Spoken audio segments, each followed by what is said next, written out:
Hi friends, welcome to ಮುಸ್ಸಂಜೆ ಮಾತು channel. ನಾನಿವತ್ತು ಸಾಮಾನ್ಯವಾಗಿ ನಾವು ವಧುವನ್ನು ಹುಡುಕಬೇಕಾದ್ರೆ ನಮ್ಮ ಕಲ್ಪನೆಗೆ ತಕ್ಕಂತೆ ಆ ಹುಡುಗಿ ಈ ಥರ ಇರಬೇಕು, ಆ ಥರ ಇರಬೇಕು ಅಂತೆಲ್ಲ ಹಲವಾರು ಕಲ್ಪನೆಗಳನ್ನು ಇಟ್ಕೊಂಡಿರ್ತೀವಿ. ಅಂತಹ ಕೆಲವೊಂದು ಕಲ್ಪನೆಗಳಿಗೆ ತಕ್ಕಂತೆ ಯಾವ ರೀತಿ ವಧುನ ಹುಡುಕ್ತೀವಿ ಅಂತಕ್ಕಂಥ ಕೆಲವು ವಿಚಾರಗಳನ್ನು ನಿಮ್ಮ ಮುಂದೆ ಇವತ್ತು ತಂದಿದ್ದೀನಿ. ಹಾಗೆ ಯಾರೆಲ್ಲ ನಮ್ಮ ಚಾನಲ್ನ ಇದೇ ಮೊದಲನೇ ಬಾರಿಗೆ ನೋಡ್ತಾ ಇದ್ರು, ಪ್ಲೀಸ್ ಸಬ್ಸ್ಕ್ರೈಬ್ ಮಾಡಿ, ಹಾಗೆ ಸಪೋರ್ಟ್ ಮಾಡಿ. ನಮ್ಮ ಈ ಸ್ಟೋರಿ ನಿಮ್ಗೆ ಇಷ್ಟ ಆದರೆ ಪ್ಲೀಸ್ ಲೈಕ್ ಮಾಡಿ, ಕಮೆಂಟ್ ಮಾಡಿ. Thank you.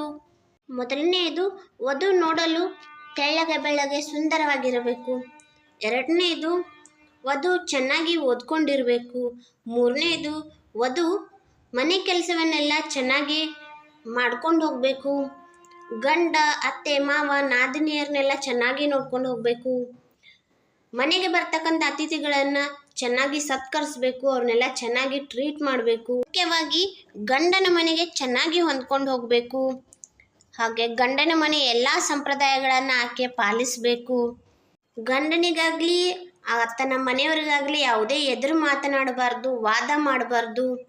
ಎಲ್ರಿಗೂ ಚೆನ್ನಾಗಿ ಅಡುಗೆನ ಮಾಡಿ ಹಾಕಬೇಕು. ಒಳ್ಳೆ ಕೆಲಸ ಮಾಡುವಷ್ಟು ಎಬಿಲಿಟಿಯನ್ನು ಆಕೆ ಹೊಂದಿರಬೇಕು. ಗಂಡನ ಕನಸುಗಳಿಗೆ ಆಕೆ ಪ್ರಾಮುಖ್ಯತೆಯನ್ನು ನೀಡಬೇಕು. ಅದೆಂಥದೇ ಕಷ್ಟ ಬಂದರೂ ಸಹ ಅದನ್ನೆಲ್ಲ ನಿಭಾಯಿಸ್ಕೊಂಡು ಹೋಗ್ತೀನಿ ಅಂತಕ್ಕಂಥ ಸಾಮರ್ಥ್ಯ ಅವಳಲ್ಲಿರಬೇಕು.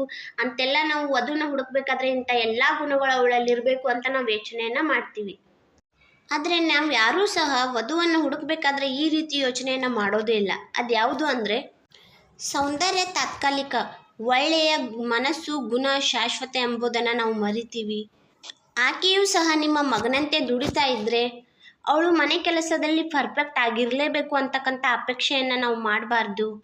ಮನೆಗೆ ಬರತಕ್ಕಂಥ ಸೊಸೆಯನ್ನು ನಾವು ಮಗಳಂತೆ ನೋಡ್ಕೊಂಡಾಗ ಮಾತ್ರ ಆಕೆ ನಮ್ಮನ್ನು ತಂದೆ ತಾಯಿ ಅಂತ ನೋಡ್ಕೊಳ್ತಾಳೆ ಅಂತಕ್ಕಂಥ ವಿಷಯವನ್ನು ನಾವು ಮರೆತು ಬಿಡ್ತೀವಿ. ನಿಮ್ಮ ಮನೆ ಸಂಪ್ರದಾಯ, ಊರು, ಕೇರಿ ಎಲ್ಲವೂ ಅವಳಿಗೆ ಹೊಸದೇ. ಹಾಗಾಗಿ ಸ್ವಲ್ಪ ಸಮಯವನ್ನು ಕೊಡಿ, ನಿಮ್ಮ ಮನೆ ಸಂಪ್ರದಾಯದಂತೆ ಹೊಂದಿಕೊಳ್ಳುತ್ತಾಳೆ.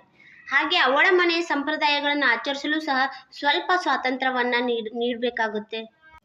ನಿಮ್ಮ ಮಗನ ಕನಸುಗಳಂತೆ ಅವಳ ಕನಸುಗಳು ಸಹ ಮುಖ್ಯ. ಆದ್ದರಿಂದ ಅವಳ ಕನಸುಗಳಿಗೂ ಸಹ ನಾವು ಸಪೋರ್ಟನ್ನು ನೀಡಬೇಕಾಗುತ್ತೆ. ಅವಳು ನಮ್ಮ ಮನೆಗೆ ಅಡ್ಜಸ್ಟ್ ಆಗಲಿ ಅಂತ ನಾವು ಬಯಸೋದ್ರ ಬದಲು ಅವಳಿಗೆ ಅಡ್ಜಸ್ಟ್ ಆಗಲಿಕ್ಕೆ ಸ್ವಲ್ಪ ಅವಕಾಶಗಳನ್ನು, ಸಮಯವನ್ನು ನಾವು ಕೊಟ್ಟಾಗ ಮಾತ್ರ ಆಕೆಗೆ ನಮ್ಮ ಮನೆಗೆ ಹೊಂದಿಕೊಳ್ಳಲು ಸಹಾಯ ಆಗುತ್ತೆ. ನಮ್ಮ ಮನೆಯಲ್ಲಿ ಹಾಗಿರಬೇಡ, ಹೀಗಿರಬೇಡ, ಇದು ಮಾಡಬೇಡ, ಅದು ಮಾಡಬೇಡ ಅಂತಕ್ಕಂಥ ಹಲವಾರು ಕಟ್ಟುಪಾಡುಗಳನ್ನು ಹಾಕಿ ಪದೇ ಪದೇ ಇದೇ ಮಾಡು, ಅದೇ ಮಾಡು ಅಂತ ಹೇಳೋ ಬದಲಿ ಒಂದು ಸಾರಿ ಅವಳಿಗೆ ಹೀಗಿರು, ಅದು ಮಾಡು ಅಂತ ಹೇಳಿ ಸುಮ್ಮನಾಗ್ಬಿಡಿ. ಅವಳು ಬೇರೆ ಮನೆಯಿಂದ ಬಂದಿರೋದ್ರಿಂದಾಗಿ ತಾನಾಗೆ ಅರ್ಥ ಮಾಡ್ಕೊಳ್ಳಿಕ್ಕೆ ಸ್ವಲ್ಪ ಸಮಯ ಹಿಡಿತದೆ. ಅರ್ಥ ಮಾಡ್ಕೊಂಡ್ಮೇಲೆ ನಿಮ್ಮ ಮನೆಗೆ ಹೇಗೆ ಬೇಕೋ ಹಾಗೆ ಅಡ್ಜಸ್ಟ್ ಮಾಡ್ಕೊಂಡು ಹೋಗ್ತಾಳೆ. ಹೀಗೆ ಹಲವಾರು ಸಂಕುಚಿತ ಭಾವನೆಗಳಿಂದ ವಧುವನ್ನು ಹುಡುಕೋ ಬದಲು ಸ್ವಲ್ಪ ಪಾಸಿಟಿವ್ ಥಿಂಕನ್ನು ಮಾಡೋದ್ರ ಮೂಲಕ ವಧುವನ್ನು ಹುಡುಕಿ, ಆಗ ನಿಮ್ಮ ಕುಟುಂಬ ಒಂದು ಸುಂದರವಾಗಿರ್ತಕ್ಕಂಥ ಪರಿಪೂರ್ಣವಾದ ಕುಟುಂಬವಾಗುತ್ತೆ. ನಮ್ಮ ಕಲ್ಪನೆಯಲ್ಲಿ ಇರ್ತಕ್ಕಂಥ ಈ ಎಲ್ಲ ಗುಣಗಳನ್ನು ನಾವು ಒಬ್ಬ ವ್ಯಕ್ತಿಯಲ್ಲೇ ಹುಡುಕುವುದು ಅದೆಷ್ಟರ ಮಟ್ಟಿಗೆ ಸರಿ ಅನ್ನೋದನ್ನು ನೀವೇ ಒಂದ್ಸರಿ ಯೋಚನೆ ಮಾಡಿ. ಹಾಗಾದರೆ ಯಾರೆಲ್ಲ ವಧುವನ್ನು ಹುಡುಕಬೇಕಾದ್ರೆ ಈ ಎಲ್ಲ ಕಲ್ಪನೆಗಳ ಮೂಲಕ ಆಕೆಯನ್ನು ಹುಡುಕಿದಿರಿ ಅಂತಕ್ಕಂತಹ ವಿಷಯವನ್ನು ಕಮೆಂಟ್ ಮೂಲಕ ತಿಳಿಸಿ. ನನ್ನ ಅಭಿಪ್ರಾಯಗಳು ನಿಮಗಿಷ್ಟ ಆದರೆ ಪ್ಲೀಸ್ ಲೈಕ್ ಮಾಡಿ, ಕಮೆಂಟ್ ಮಾಡಿ. Thank you for watching.